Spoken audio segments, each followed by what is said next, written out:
ไปกินนะครับเด้อที่เรากินกันเด้อ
ขอน้อมกราบถวายความเคารพท่านพระครูสิริวรนาถเจ้าคณะอำเภอดอกคำใต้ท่านครูเกษมธรรมโกสิทธิ์เจ้าคณะตำบลห้วยราชเจ้าวาดวัดพระธาตุจอมไพนะครับผู้เป็นประธานสงฆ์ในวันนี้นะครับก็ได้ทางวัดป่าพุทธิชินวงศารามก็ได้นำคณะพระภิกษุสงฆ์ผู้ที่บวชในโครงการอันประชาสมบทนะครับเฉลิมพระเกียรติถวายแด่พระบาทสมเด็จพระวชิรเกล้าเจ้าอยู่หัวเนื่องในโอกาสเฉลิมพระชนมพรรษา 28 กรกฎาคมที่จะถึงนี้นะครับในวันนี้ก็ได้เดินทางมาอย่างวัดพระธาตุจอมไพแห่งนี้นะครับก็จะร่วมกันเจริญพระพุทธมนต์นะครับหลังจากเจริญพระพุทธมนต์เสร็จแล้วก็จะได้เดินจาริกธุดงค์ไปยังจุดที่2นะครับเพื่อที่จะให้หลวงพ่อพระครูสิริวรนาถเจ้าคณะอำเภอดอกคำใต้นั้นได้บรรยายธรรมสักเล็กน้อยนะครับที่จุดที่2นะครับในจุดที่1นี้ก็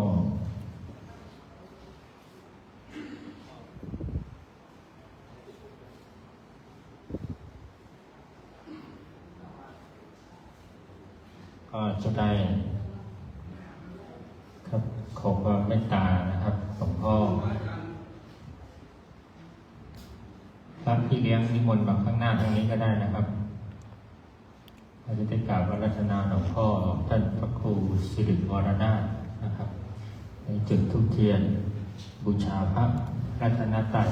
นะครับในเบื้องต้นแล้วก็จะได้เจริญพระพุทธมนต์นะครับต่อสังเกตแล้วก็หลังจากเสร็จตรงนี้ก็จะได้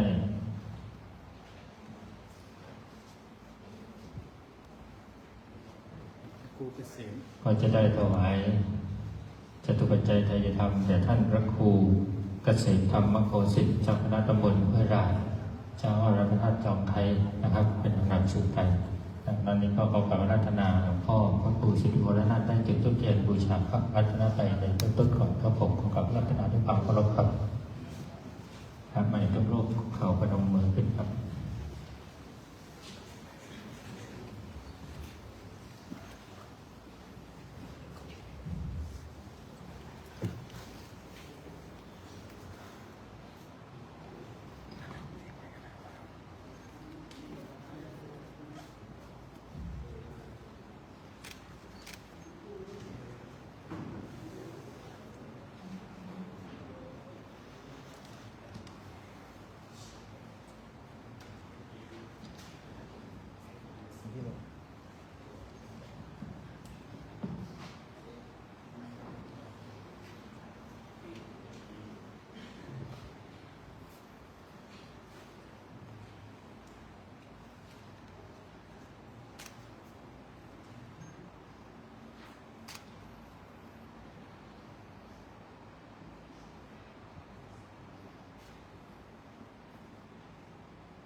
บูชาพระรัตนตรัยพร้อมกันนะครับ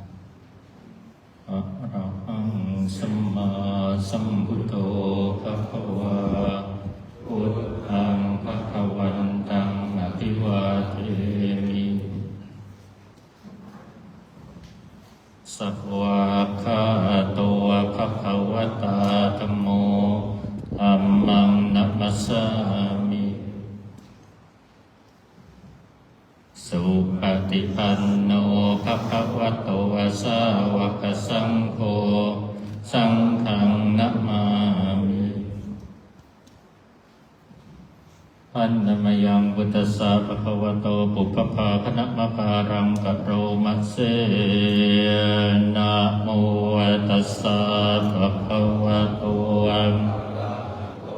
สัมมาสัมพุทธัสสะนะโมตัสสะภะคะวะโตอะระหะโตสัมมาสัมพุทธัสสะนะโมตัสสะภะคะวะโตอะระหะโตสัมมาสัมพุทธัสสะ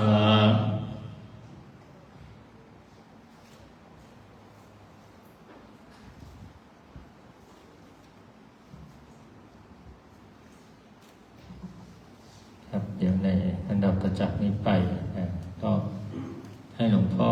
พระครูเกษมธรรมโคสิทธิ์เจ้าคณะตำบลห้วยราชวัดพระธาตุจอมไคร้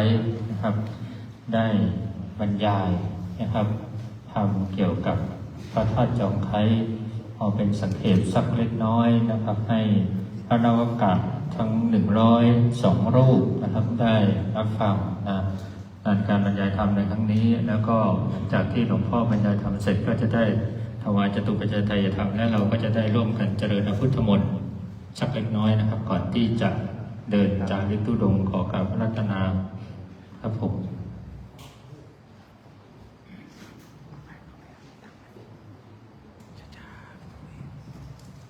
ถวายความเคารพพระเดชพระคุณหลวงพ่อพระครูสิริวรนาถเจ้าคณะอำเภอดอกคำไตที่เคารพก็สวัสดีครับพระนวากะภิกษุทุกรูป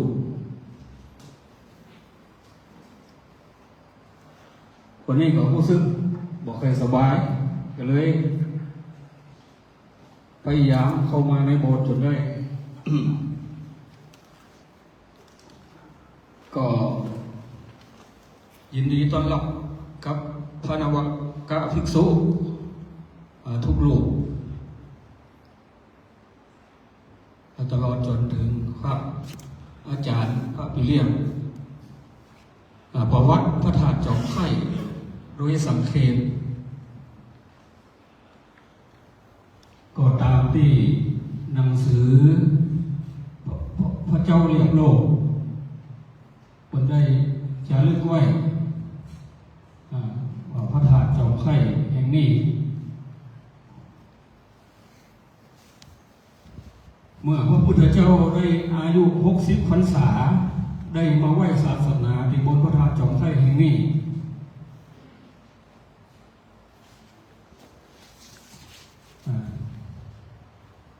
แล้วก็ได้บรรจุพระเกศาธาตุพระเกศาของพระพุทธเจ้าไว้ในพระพุทธเจ้าของเขานั่นเมื่อเปิดอายุได้60 พรรษาก็ได้เกิดสันถีได้พระพุทธเจ้านั่นเปิดจะไปไหนนี่เปิดไปแบบสับขันคือว่าไปไม่เดียวว่าไม่เดียวนั่นก็ไปไม่เดียวนั่นลัดนิ้วมือเดียวก็ถือก็ถึงว่าพระเป็นพระสัพพัญญูไปแบบสับขัน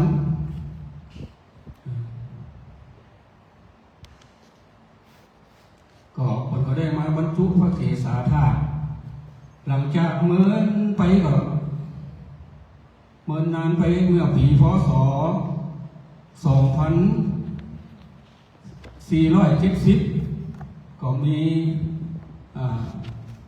นักบุญล้านนาภาคเหนือเขานะที่เขาฮู้กันว่าครูบาเจ้าสิธรรมครูบาเจ้าสิวิจัยผลก็ได้มาบูรณะองค์พระธาตุเจ้าจอมไข่น้อยนี่โดยเป็นศิลปะของเชียงใหม่ศิลปะเชียงใหม่เมื่อก่อนมันเป็นของช่างจากลำพูนเชียงใหม่มาบูรณะมาสร้างมาแปลง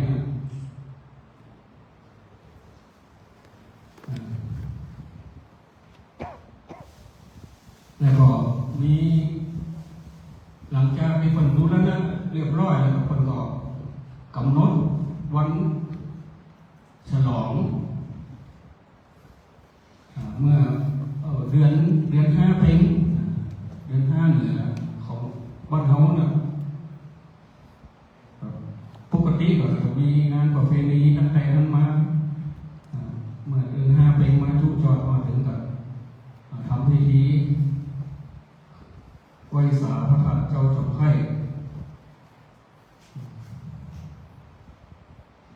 อันนี้เป็นประวัติด้วยย่อเนาะ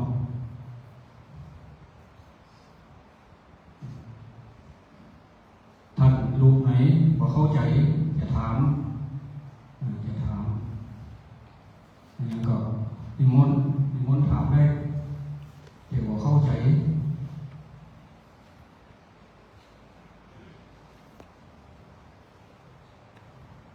ปีตั้งหลังนี้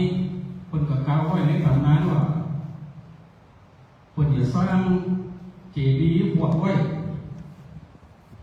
มันเป็นถ้ำลึกไป60 วาคนแต่ก่อนนี่เพิ่นก็ เกิดสงครามอย่างขึ้นมาแบบคนหัวพระของนี้อย่างเป็นการหัวทหารลัดไปแบบคนเลยสร้างทำขอบไว้เป็นเจดีย์เป็นพวกปากถ้ำเปิดเก็บเข้าของอย่างเข้าไปสอดไว้ในสมัยสงครามโลกหลอกกันไว้ยันน่ะเนาะ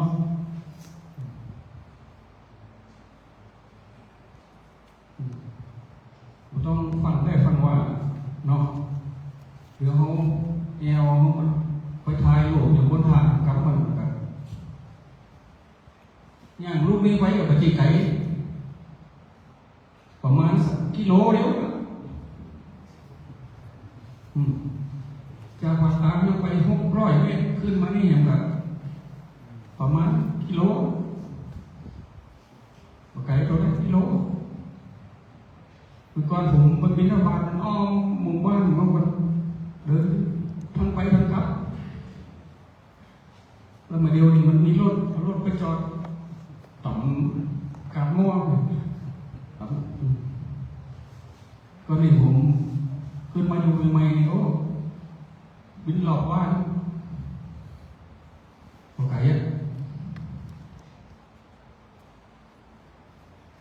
มันก็เป็นสนุกลมเย็นได้กว่ามันสร้างมันเหมือนกับว่าไม่เหมือนกันนะเพราะว่าจอมไข่นี่นะหลวงตาผายเจ้าอาวาสองค์ที่หนึ่งน่ะขึ้นมาอยู่เมื่อปี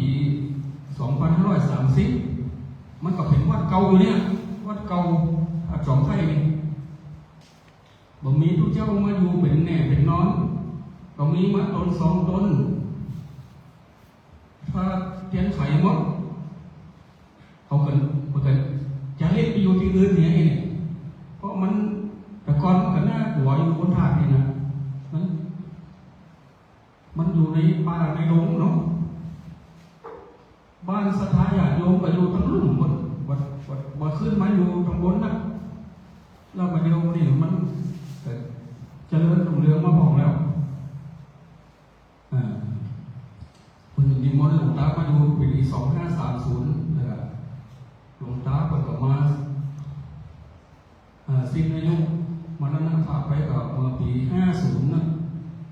ก็เลยอาตมากับสืบต่อมาเป็นเจ้าวาดองค์ที่2อ่ะแต่ก็มันก็เป็นวัดล่างอยู่เนี่ยวัดล่างทางสภาตำบลให้ร้านก็ไปนิมนต์หลวงตาผายมาข้างในก็ไปนิมนต์หลวงพ่อธรรมใจจากจังหวัดเชียงรายมาแล้วเพิ่นก็มาอยู่เพราะเพิ่นมีภารกิจนะเพิ่นก็เลยให้หลวงตาบุญผายเนี่ยซึ่งเป็นลูกศิษย์เพิ่นหลวงตาบุญผายก็มาห้าขันเอาของคณะศรัทธากับเลยมาอยู่แต่ปี2530นั้นนะก็เลยเป็นวัดหลวงตาผายนี่เป็นบารมีเป็นแห้งยุ่งนะไม่รู้ว่าสร้างวิหาร5 ปีก็ได้ขอพระทักษิณมาอีกเรียบร้อยหมดเลยนะได้ผูกพระทักษิณมาเป็นวัดเรียบร้อยก็เกิดพัฒนาอยู่นี่มาเรื่อยๆของคนอาตมาก็เลยมาเป็นเจ้าวาดองค์ที่2อยู่ก็เลยว่าหมอไม่ก็ไม่อยู่เป็นเช่นนี้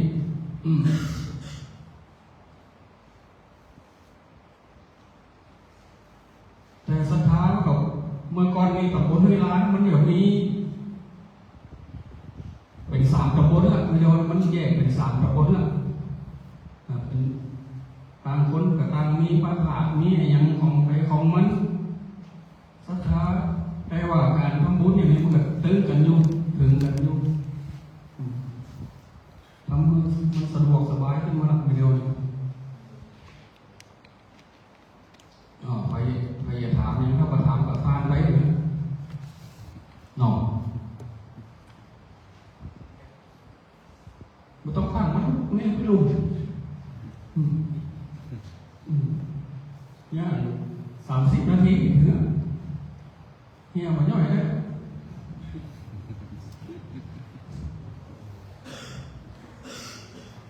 ตัวเดือนไปเลยพระอาจารย์เดือนไปถึงวัดแห่งธรรมนี่แหละครับผมเพราะไก่กิโลเดียวเนาะหม้อกำลัง ม้วนนี่เก้าอี้ก่อนเนาะเก้าอี้ก่อนเนาะพระอาจารย์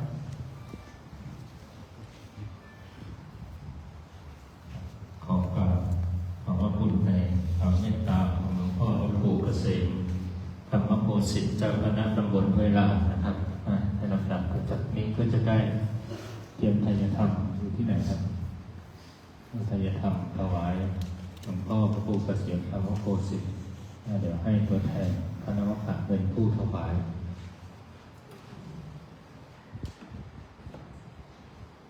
ได้มอบของที่ระลึกให้กับหลวงพ่อแล้วเดี๋ยวเราจะได้เจริญพุทธมนต์พร้อมกันภาพถ่ายภาพที่เหลือพนมมือขึ้นสาธุ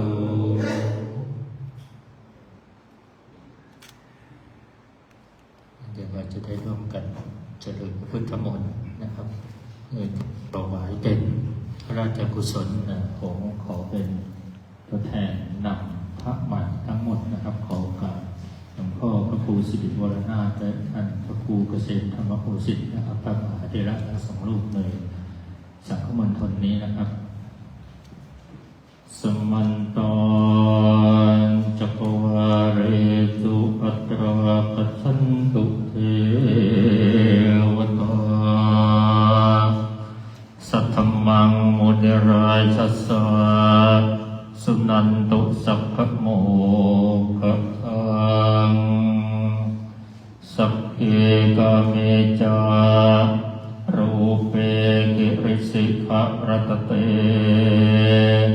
จันตลิเควิมานเนทิเปรเทจาอาเมตรุวนาภะเนเอหวัตุมหิเกเตอุมันจยตุเทวาชระทะระวิสเมยาภะปันทัพพนาภาติทันตาสันติเกยังมุนิวาระวจนังสัทธะโอเมสุนันตุธรรมัสสวนกาโลอะยัมภทันตาธรรมัสสวนกาโลอะยัมภทันตาธรรมัสสวนกาโลอะยัมภทันตานะโมตัสสะภะคะวะโตอะ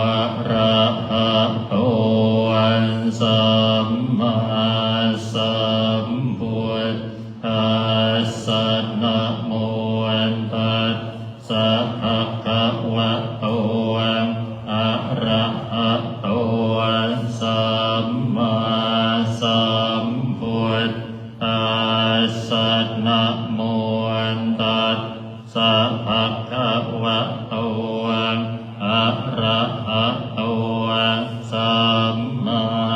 สัมพุทธัสสะพุทธังสรณังคัจฉามิธัมมังสรณังคัจฉามิสังฆังสรณังคัจฉามิทุติยามปิพุทธังสรณังคัจฉามิทุติยามปิธัมมังสรณังคัจฉา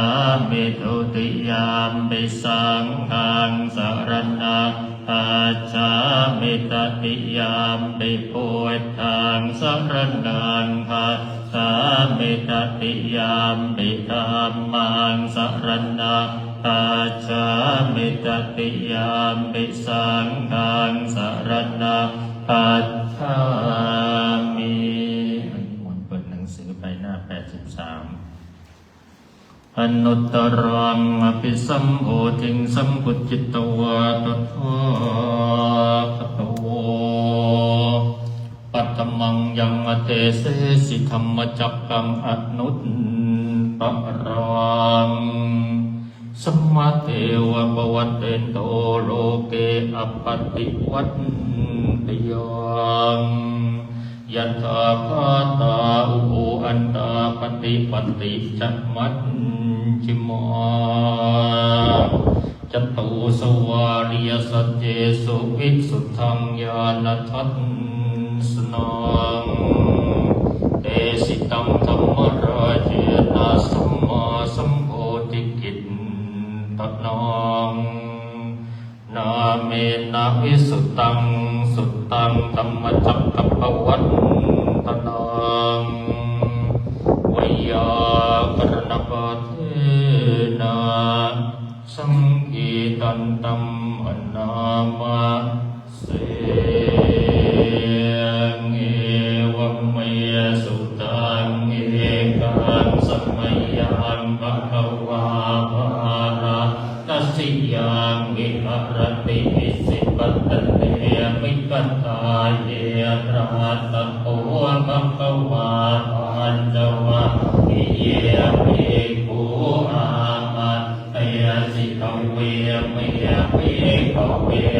อันตาปะปัจจิตยานัสเสวิภา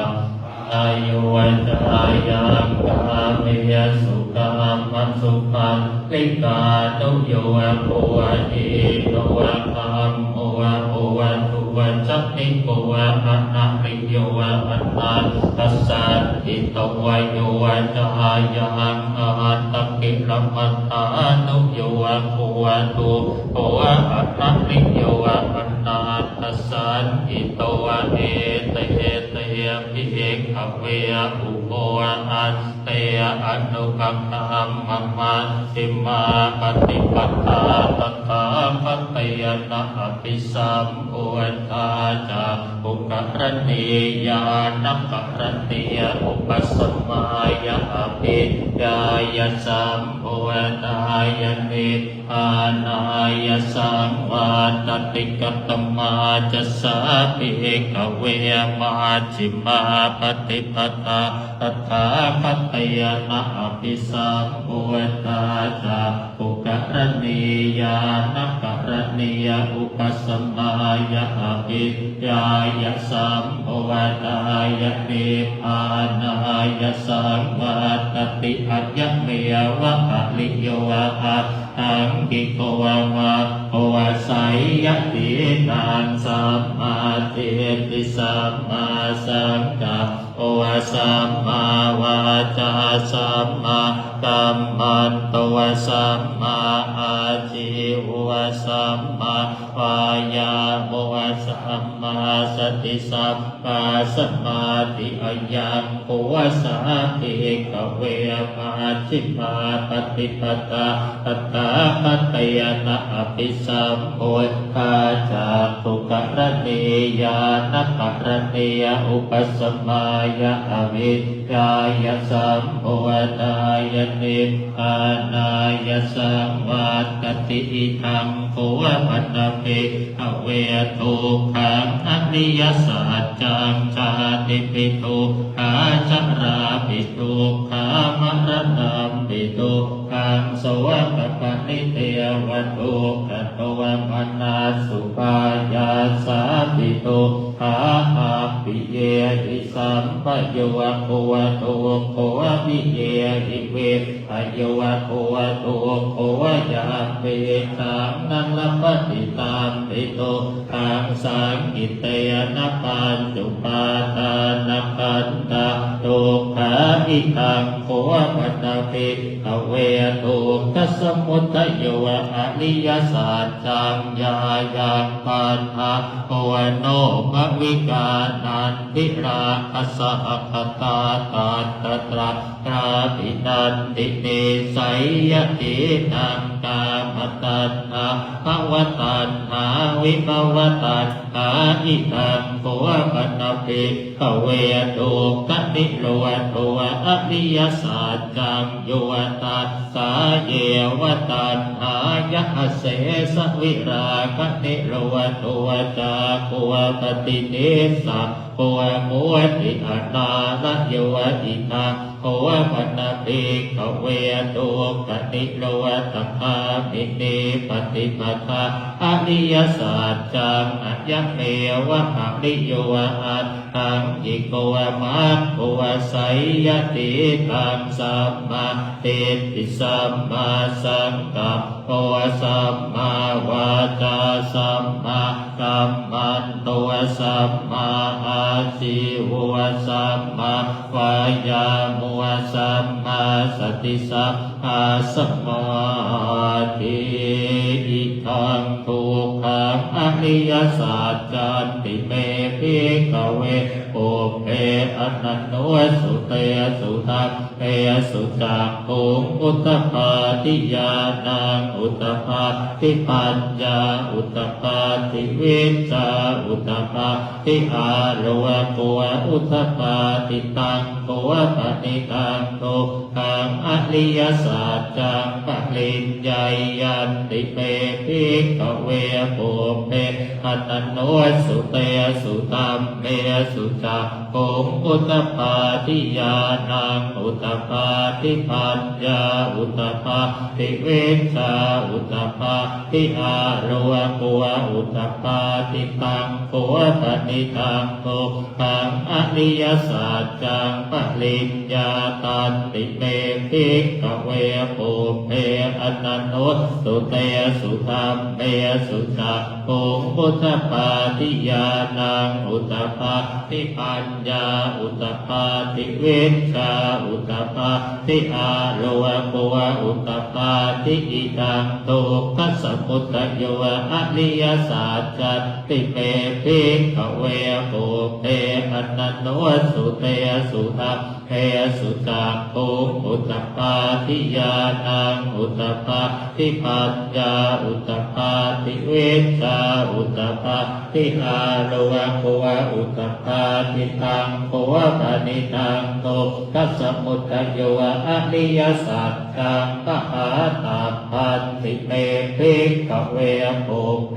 อนันโนสุเตสุธัมเมสุจักขุงอุตตปาทิญาณังอุตตปาทิปัญญาอุตตปาทิวิชชาอุตตปาทิอาโลโกอุตตปาทิตังโกปฏิตังทุกขสมุทัยโยอริยสัจจังปะหินันติเมภิกขเวปุพเพอนันโนสุเตสุธัมเมสุจักขุงอุตตปาทิญาณังอุตตปาทิปัญญาอุตตปาทิวิชชาอุตตปาทิอาโลโกอุตตปาทิอิทังทุกขนิโรธวะอริยสัจจันติเมภิกขเวปุพเพอนันโนสุเตสุธัมเมสุจักขุงอุตตปาทิญาณังอุตตปาทิปัญญาอุตตปาทิวิชชาอุตตปาทิอาโลโกอุตตปาทิตังโกปณิตังโตขนิโรธวะอริยสัจจังสัจจิกาตัพพันติเมภิกขเวปุพเพอนันโนสุเตสุธัมเมสุจักขุงอุตตปาทิญาณังอุตตปาทิปัญญาอุตตปาทิวิชชาอุตตปาทิอาโลโกอุตตปาทิตังโกปณิตังโตขนิโรธวะอริยสัจจังสัจจิกตันติเมภิกขเวปุพเพอนันโนสุเตสุธัมเมสุจักขุงอุตตปาทิญาณังอุตตปาทิปัญญาอุตตปาทิวิชชาอุตตปาทิอาโลโกอุตตปาทิอิทังโตขนิโรธคามิเอป ฏิปทาอริยสัจจันติเมภิกขเวโอเป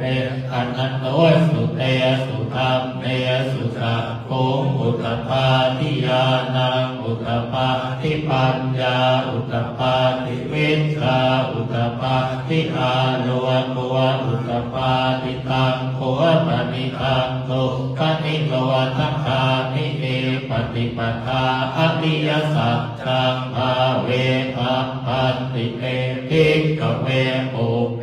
อนันโตสุเตสุธรรมเนสุจักโกอุตตปาทิญาณังอุตตปาทิปัญญาอุตตปาทิวิชชาอุตตปาทิอาโลโกอุตตปาทิตังโคปนิทังโตขนิโรธัคคามิเอปฏิปทาอริยสัจจังภาวิตันติเมภิกขเวโอเปอนันโตสุเตสุธรรมเนสุจักโกอุตตปาทิญาณังอุตตปาทิปัญญาอุตตปาทิวิชชาอุตตปาทิอาโลโกอุตตปาทิยาวัคคีวันสเมภิกขเวอิเมสุจตุสุอริยสัจเทสุเอวันติปริวัตตังขวาทัสสะคารังยะถาภูตัญญาณทัสสนังนัสสุวิสุทธังอโหสิเทวตาวาหังภิกขเวสเทวเกโรเกสัมมาระเกสัมรัมภเกสัสสมณพรามณิยาปชายสเทวมนุสสายอนุตตรังสัมมาสัมโพธิอภิสัมโพธิโพปัจจัญญาสิงห์โอจักโขเมภิกขเวอิเมสุจตุสุอริยสัจเจสุเอวันติปริวัตตังขวาทัสสะคารังยถาภูตังญาณทัสสนังสุวิสุทธังอโหสิอัฏฐาหังภิกขเวสเทวเกโรเกสัมมาระเกสัมรัมภเกสัสสมณพรามณิยาปชายสเทวมนุสสายอนุตตรังสัมมาสัมโพธิอภิสัมโพธิโพปัจจัญญาสิงญาณัญจปนเมธัสสนังอุทธปาติอภุอาเมวิโพติอายมันติมาชาติอาติธานิปุณะภโวติอิทัมมะโอจะพัมภวาอัตตมนาปัญจวัคคียาภิกโขภควโตอาสิตังอภินันตุงอิมัสสมิงสัพพะวัยยากัตนัสสมิงปัญจมาเนอายาสมัตวะโพธัญญาสวิรชังเบตพลังธรรมจักขุงอุตตปาทิยังเกจิสมุทัยธรรมังสัพพันตังนิโรธทัพพันติภวันติเตจะภควตาธรรมจักเกภุมมาเทวาสัตตมนุสสาเวสุงเอตัมภควตาภาราลสิยังอิสิปัตเตวิคัตตาเยอนุตตรังธรรมจักกังภวัตติตังอัปปติวัตติยังสัมมเนนวาพรามเนนวาเดเวนวามาเลนวาพรหมุนาวาเกณจิวาโล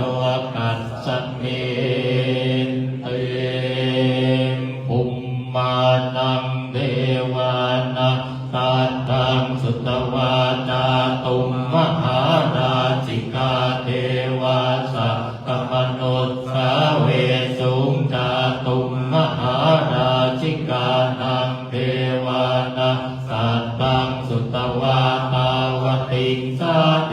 วาสัพพมนุสสาเวสุงตาวติงสานังเทวานังสัตตังสุตวายามาเทวาสัตตมนุสสาเวสุงยามานังเท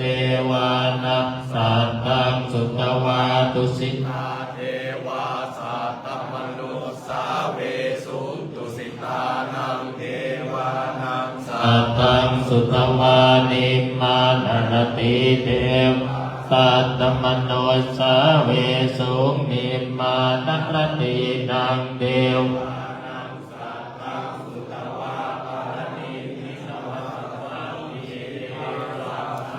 มนุษย์สาเวสุกนเนมินัง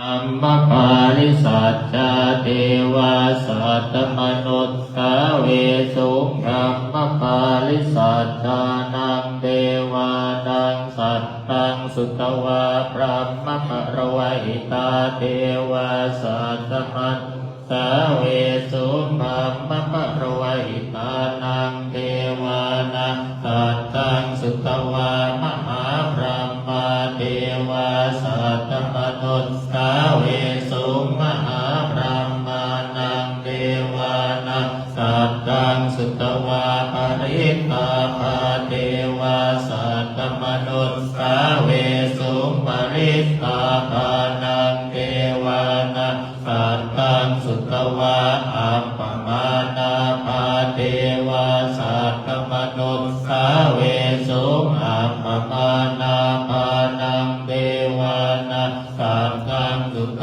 วาอาภัสสราเทวาสัตตมนุษย์สาเวสุอาภัสสรานังเทวานังสัตตังสุตวาปริตตสุภาเทวาสัตตมนุษย์สาเวสุปริตตสุภานังเทวานังสัตตังสุตวาอัปปมาณสุภาเทวาสัตตมนุษย์สาเวสุอัปปมาณสุภานังเทวานังสัตตังสุตวาสุภกินนากาเทวาสัตตมนุษย์สาเวสุสุภกินนากานังเทวานังสัตตังสุตวาอสัญญิสัตตาเทวาสัตตมนุษย์สาเวสุอสัญญิสัตตานังเทวานังสัตตังสุตวาเวหัพพราเทวาสัตตมนุษย์สาเวสุเวหัพพรานังเทวานังสัตตังสุตวาอวิหาเทวาสัตตมนุษย์สาเวสุอวิหานังเทวานังสัตตังสุตวาอัตตปาเทวาสัตตมนุษย์สาเวสุอัตตปานังเทวานังสัตตังสุตวาสุทัสสะเทวาสัตตมนุษย์สาเวสุสุทัสสะนังเทวานังสัตตังสุตวาสุทัสสีเทวาสัตตมนุษย์สาเวสุสุทัสสีนังเทวานังสัตตังสุตวาอคนิตตกาเทวาสัตตมนุษย์สาเวสุเอตัมภควตาภารานัสิยังอิสิปัตเนมิคตาเยอนุตตรังธรรมจักตังปวัตติตังอปฏิวัตติยังสัมมเนนวาธรรมเนนวาเทเวนวามาเลนวาธัมมุนาวาเกณจิวาโลกัสสมิเตปิหันเตยนัมปันเตยนัมเตยนัมโม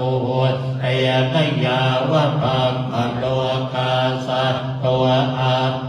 คาจิอายัญจตัสสะหาสีโรกตาตุสังฆัมปิสัมปะตัมปิสัมภเวทิอาปมาโนจะอวลาโลอวภาสวะโลเก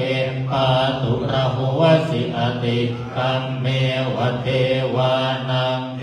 วานุภาวังอัตตะโขภควาอุทานังอุทานเนสิอัญญาสิวัตตะโพโพทัญโยอัญญาสิวัตตะโพโพทัญโยติอิติหิตังอายัสสะมะโตโพทัญญาสะอัญญาโพทัญโยทะเววนาปังอะโหสิติทุ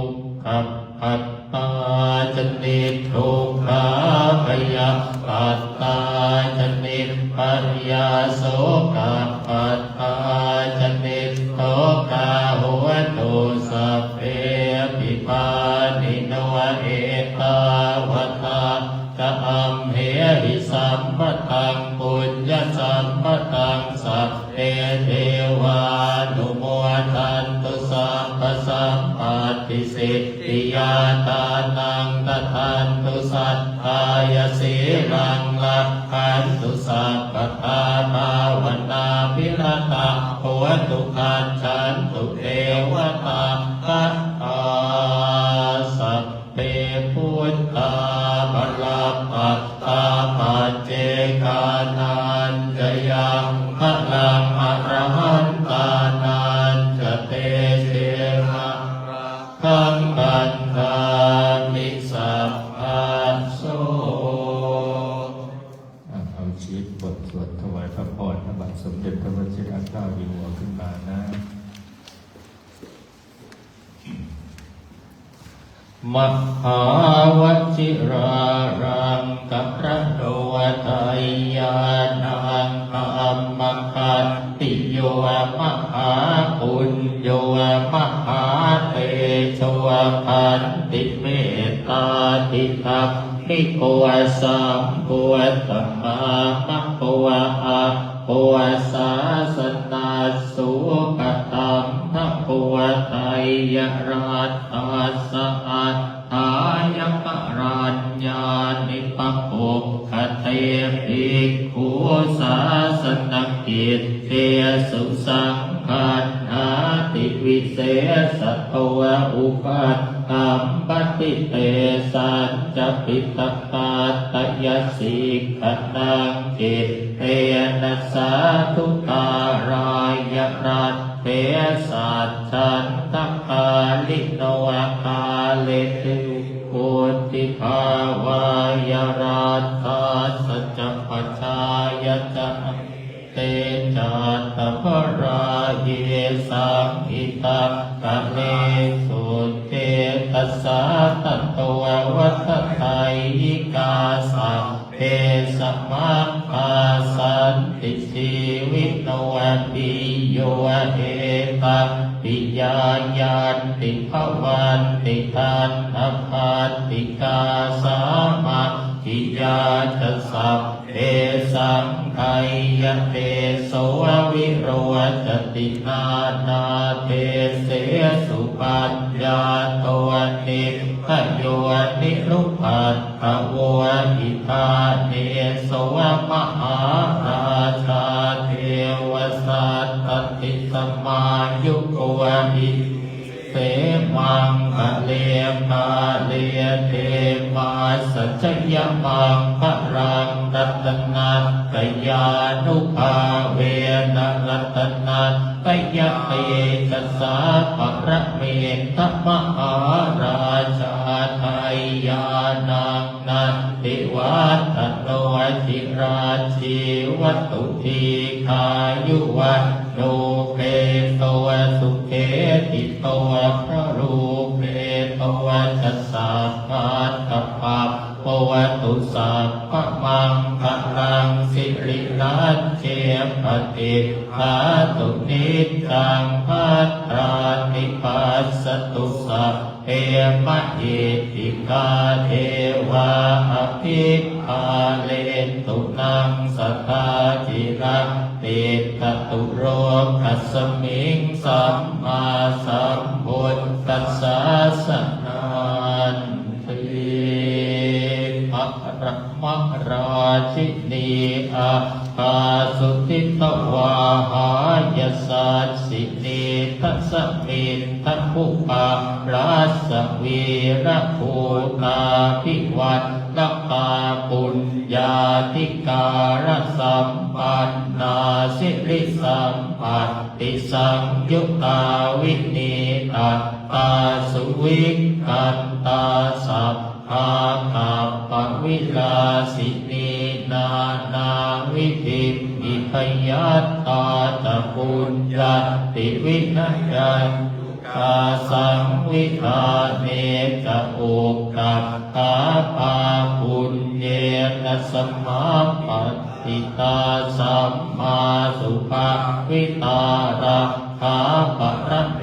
ทังปะระอิกาทันอภันติสุสังยุตตาปฏิภตาวิเศษตวสัสสีวะโอสติมัจเจสัพพัทเทววิโรจติรัตนาตยานุภาเวนะอัพพัญญปุญญเตทัสสะสุติอาราชินีเศรษฐาสุตาวิมลรักขณาอายุอาดีอิทัพเม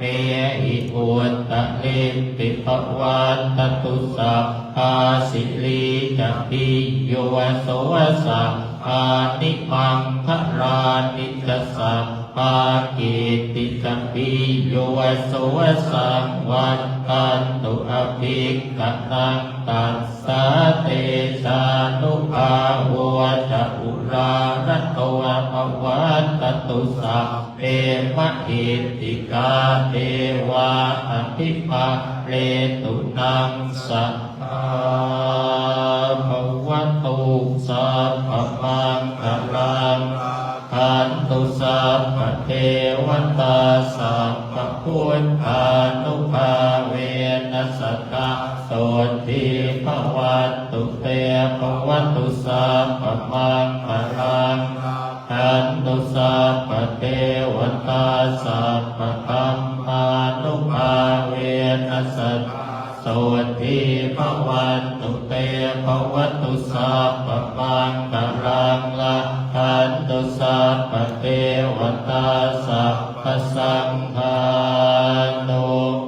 ภาเวนัสสตาโสติภวันตุเตอิมินาปุญญกัมเมนะอุปัชฌายโนตานาจาริโยปะปาราจามาตาปิตาจายาตาสุริโยจันติมาราชโกนาวันตานาราปิจาคัมมามาราจาอินดาจาโรกาคาจะเทวทายะโมมินามนุสะจะมัจจตาเวริกาปิจาสัพเพสัตสุขิโอตุปุญญานิภังกัตตานิเมตุขังจติวิกังเตตุกิตังตาเตตะโวมาตังอิมินาหุญตัมเมนะอิมินาอุติเสนะจะกิปะหังสุรเภเจวตันโอกาตานาเจตันนังเยสัตตาเนหินาธัมมายาวะนิตะโตมะวังนัสสัตตุสัพพะตาเยวะยัตถะตะโตภะเวภะโอโจติตังสติปัญญาตันเลโควิยามินามาลาลาตันโตตัสสังกาตุจจะวิริเยสุเมพุทธาทิภวะโรนาโตธัมโมนาวะรุตตโมนาโตปัจเจกพุทโตสังสังโฆนาโตตะโรมาเตโสตมานุภาเวนะมาโรกัสสังละพันตุมาสัพเพพุทธาสัพเพธัมมาสัพเพสังฆาภะปัตตาปัจเจกานันตยังพลังอรหันตานันตเตเจนะรักขังปันธามิสัพพะโสพุทธังอธิษฐามิธัมมังอธิษฐามิสังฆังอธิษฐามิเดี๋ยวเราจะได้กลับพระรัตนตรัยโดยพร้อมเพรียงกันบ้าง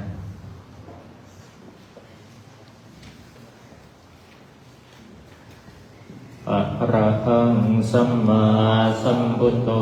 ภะคะวาพุทธังภะคะวันตังอภิวาเทมิสวากขาโตภะคะวะตาธัมโมธัมมังนัมมัสสามิสุปฏิปันโนภะคะวะโตสาวกสังโฆสังฆังนะมามิ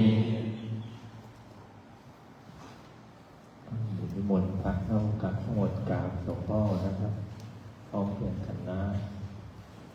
ให้พระกราบก่อนนะสามเณรอย่าเพิ่งกราบนะอัญชลีวันทาอภิวาท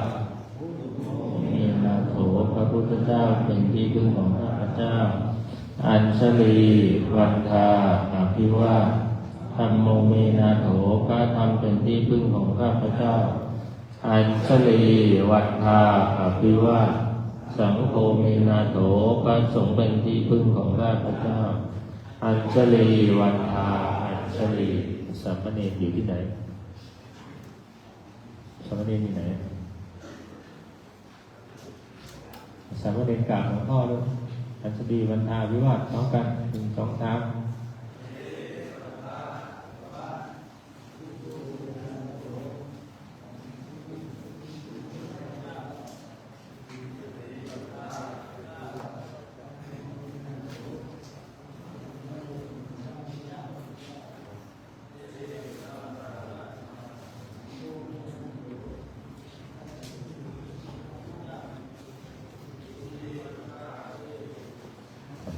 วันนี้เราก็ได้เจริญอาวุธทั้งหมดเอามาจับถวายให้กับ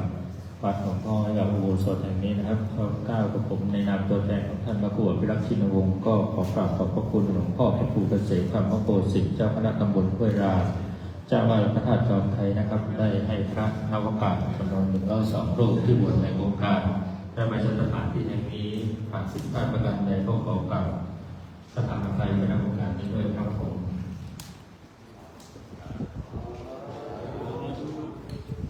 เดี๋ยวบันทึกภาพที่ข้างล่างหน้าโบสถ์นี้ก็ได้ครับผมว่า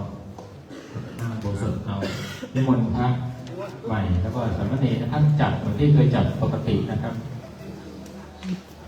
เดี๋ยวนั่งลงก่อนนิมนต์นั่งลงก่อนเดี๋ยวหลวงพ่อจะให้พรนิมนต์นั่งลงก่อนนั่งลงก่อนนิมนต์นั่งก่อนครับนั่งให้เรียบร้อยก่อนเนาะเดี๋ยวรับพรจากหลวงพ่อ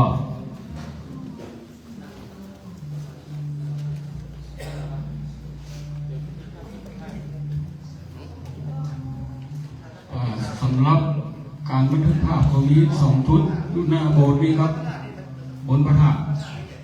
ถึงพระอาจารย์เลยเรียกเขาเลยบนพระธาตุชุดหนึ่งก่อนหน้าโบสถ์ขับก่อนยะถาวาลิวหาภูลาปริปุเรนติสาคลังเอวะเมวะอิโตทินังเปตานังอุปกปปติ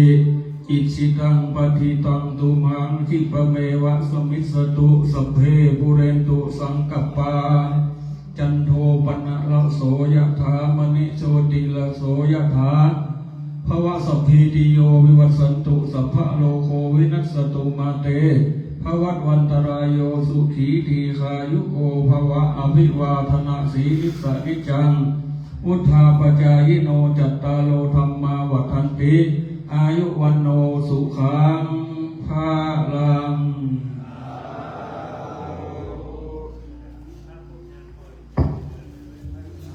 นิมนต์นะครับนิมนต์เอาหน้าโบสถ์ก่อนแล้วก็เดี๋ยวไปที่พระธาตุนะครับ2 จุดนะครับบันทึกภาพวันนี้ที่วัดพระธาตุจอมไทยตรงกลางเว้นไว้เหมือนเดิมนะครับพยายามเว้นช่องกลางไว้เพื่อที่จะได้เห็นหลวงพ่อเจ้าอาวาสหลวงพ่อเจ้าอำเภอนะครับเราเริ่มยืนแต่บันไดข้ามถัดไปนะครับถือท่านเลยนะจะได้บันทึกภาพนะครับให้สามเณรลงมาก่อนครับ ดูภาพที่เลี้ยงที่มันจัดด้วยนะครับ สามเณรลงมาก่อนครับนี่ครับให้เขาบันทึกภาพใช่ครับเดี๋ยวเราจะถ่ายภาพตรงนี้ครับเดี๋ยวให้สามเณรลงมาก่อนครับสามเณรลงมาก่อนครับ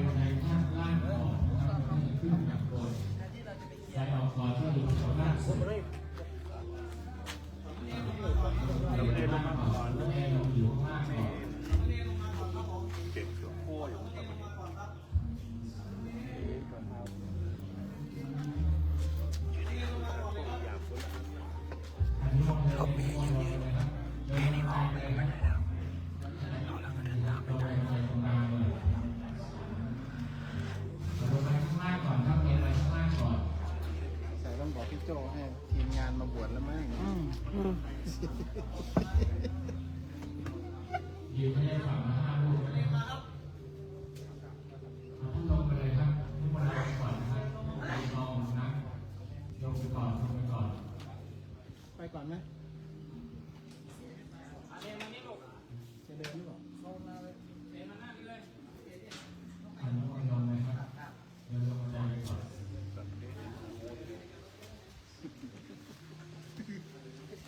น้าโหดจ้ะ อยู่ทุกท่านนะครับยืนติดกันเลยครับยืนติดกัน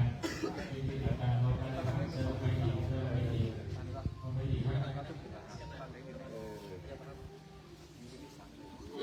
ค่อยขึ้นกันได้ค่อยขึ้นตามขั้นบันไดเราตามไม่เว้นนะครับตามไม่เว้นท่านจะยืนได้ก็เรื่องที่หนึ่งก็เรื่องที่สองแต่ตรงกลางไม่เว้นได้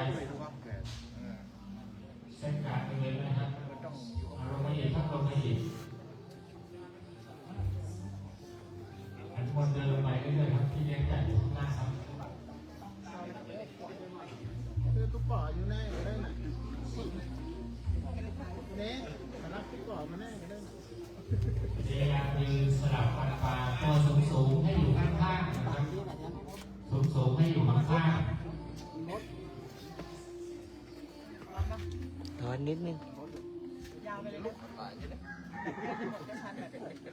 ตัวเล็กๆอยู่ข้างล่างเลยนะครับตัวเล็กมองไม่เห็นลงไปอีกลงไปอีกนิมนต์ครับนิมนต์นิมนต์นิมนต์ลงไปครับ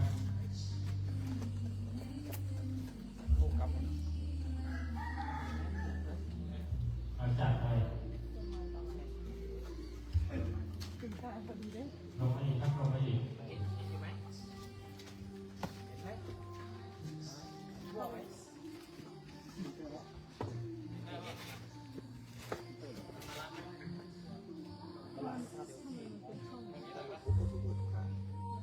ได้แล้วครับผมเดินลงมาช่องว่างไหนเองครับ เดินลงมาอีกครับลงไปถ้าไม่ต้องยืนท่านเดินท่านนะยืนท่านเป็นเด็กก่อนนะครับเดี๋ยวจะให้พ่อเจ้าข้ามเพลิง ผมจะมองเห็นกล้องนะครับ เจ้าว่า ถ้ามองเห็นกล้องคือเห็น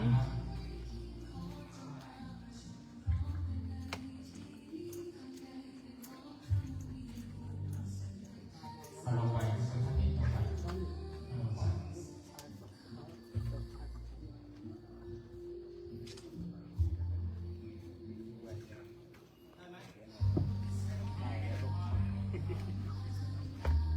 หลวงพ่อยืนตรงกลาง ให้เห็นไหมเห็นหลวงพ่อไหม เห็นครับ ให้เห็นหลวงพ่อนะครับ มองกล้องมองกล้อง ตัดต้นไม้จริงไหมครับ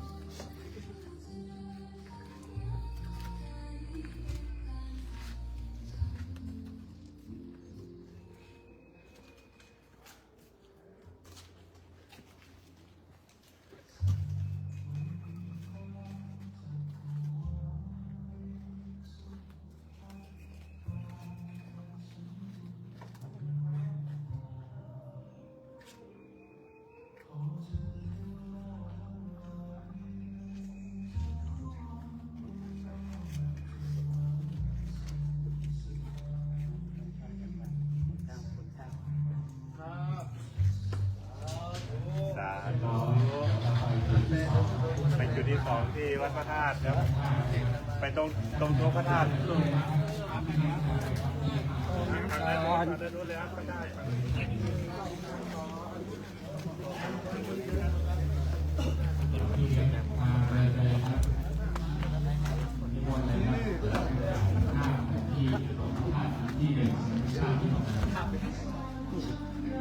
นี่ครับ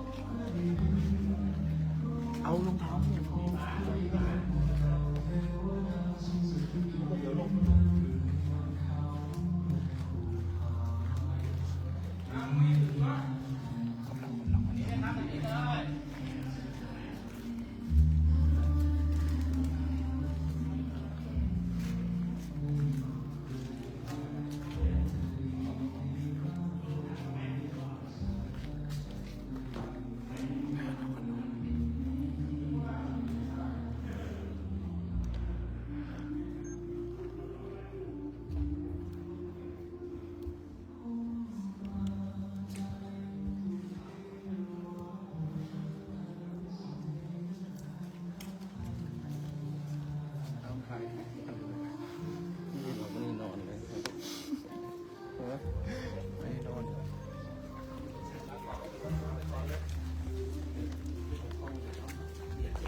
ล่างถ่ายรูปข้างล่างขึ้นมาเลยครับขึ้นมาเลยมันจะยืนขั้นนี้เลย เน้นอยู่หลุมค่ะ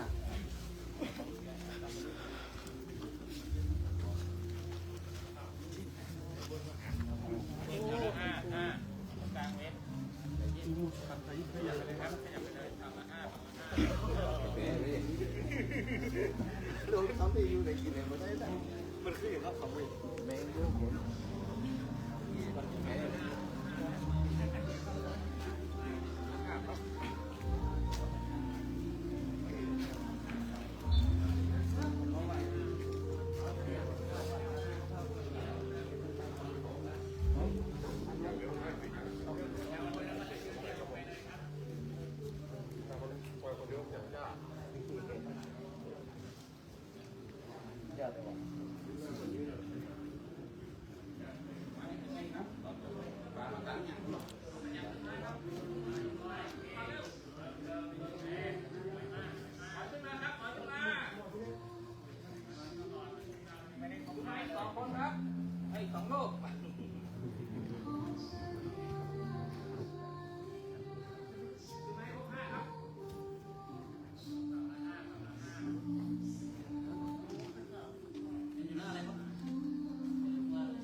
เราจะลงทางนู้นนะครับ เดี๋ยวผมมาลงไว้ให้ครับ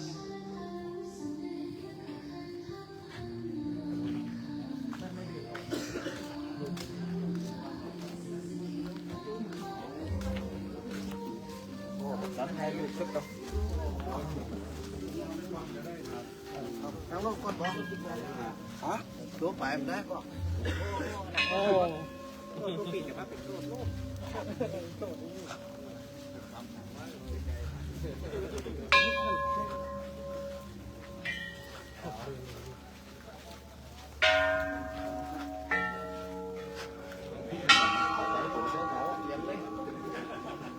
ไปเลย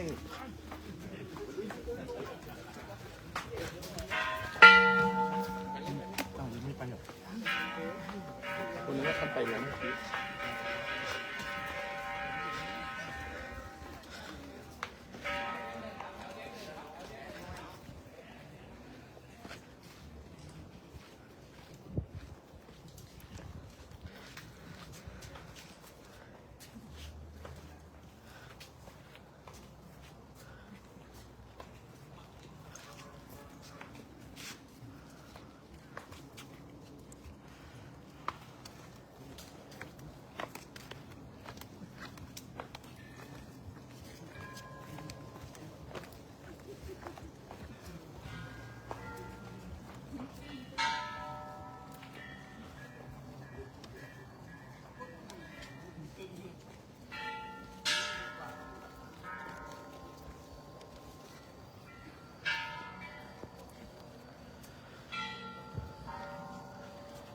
ได้ยินเสียงพันคือถึงตอนนี้เศร้าดินมัน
นี่เขาแปลงเทียบเข้าเนาะ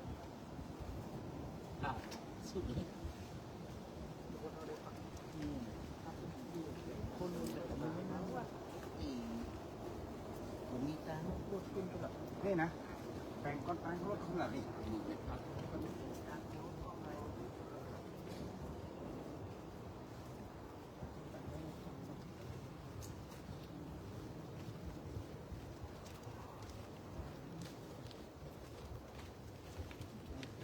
เดินเข้าในแถวเลยครับผม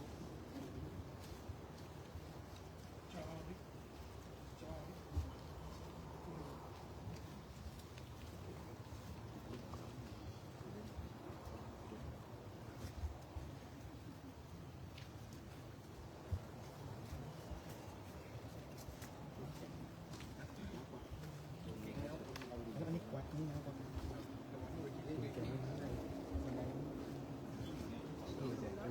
อันนี้ยัง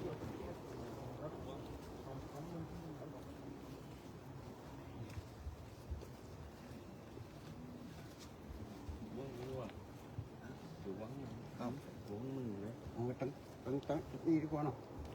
cái nào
ต้องเดินเลยที่กิ้งมาเลย เนี่ยตรงนี้โอ้โหถ้าฝนตกมาแล้วเละอยู่เนี่ยต้องเดินไปจับเอาเนี่ยกิ้งดีเมื่อกี้ไม่ติดเด็กขึ้นมาทางนี้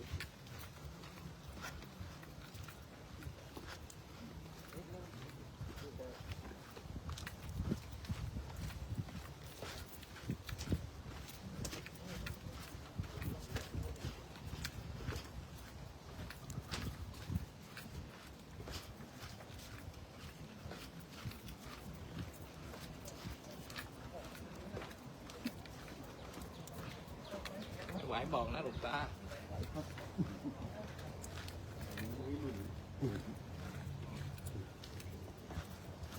เอาไว้เดี๋ยวได้เนี่ยขึ้นนั่งรถแป๊บเมื่อไหร่ไป ไหวครับ เ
ลมนี่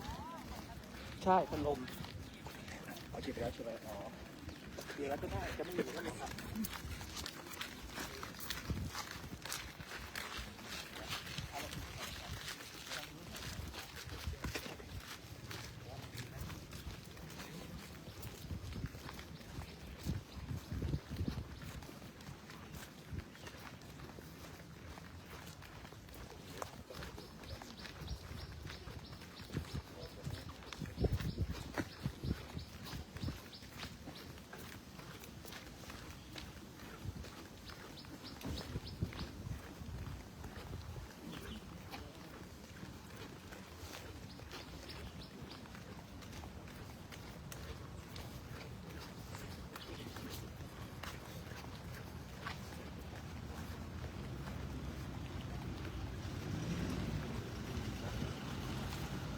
ที่ทำงานผมว่าพรุ่งนี้จะมาเสร็จละ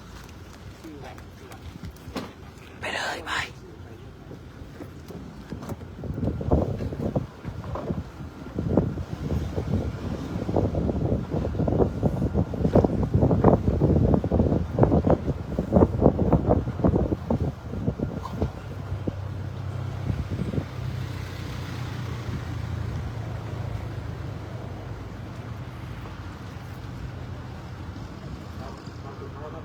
แบ่งคืนเลยครับ